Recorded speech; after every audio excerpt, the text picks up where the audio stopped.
Hey, what is up everyone? Here's how to set up work profile on Android.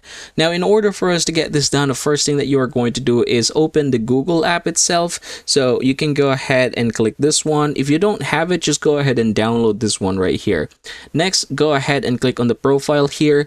And the first thing that you are going to do is to log in your account, or to click add another account right here. And then make sure that you choose Google and then add the account from your work email. So this is going to be provided by your IT or by your company. Once, say for example, you have already signed it in here, the next thing that you are going to do is open the settings. Now here in the settings, go ahead and scroll down and look for Google, and then you're going to make sure that you have it here. So again, make sure that you have logged it in here, and then what you're going to do is scroll down and you should see an option here. It says set up and restore. Go ahead and click that, and then click set up your work profile. And then from here, you have to remember that an IT admin is necessary for you to proceed this one. So your IT admin should be able to give you something in order for you to log in or to continue this one. So if I were to go ahead and tap next, it is actually going to ask me to scan a QR code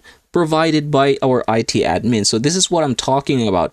All right, so as you can see, we have the camera here. You should be able to scan it in here. Now, say for example, instead of a QR code, you are just given a code. Now go ahead and click this one right here. Enter code manually, and then you're just going to basically try to write it in here. Afterwards, proceed by clicking the next button. And that pretty much is how you're going to get this done. You're just going to continue from the prompt here onwards. And that, everybody, is how you're going to set up work profile on Android.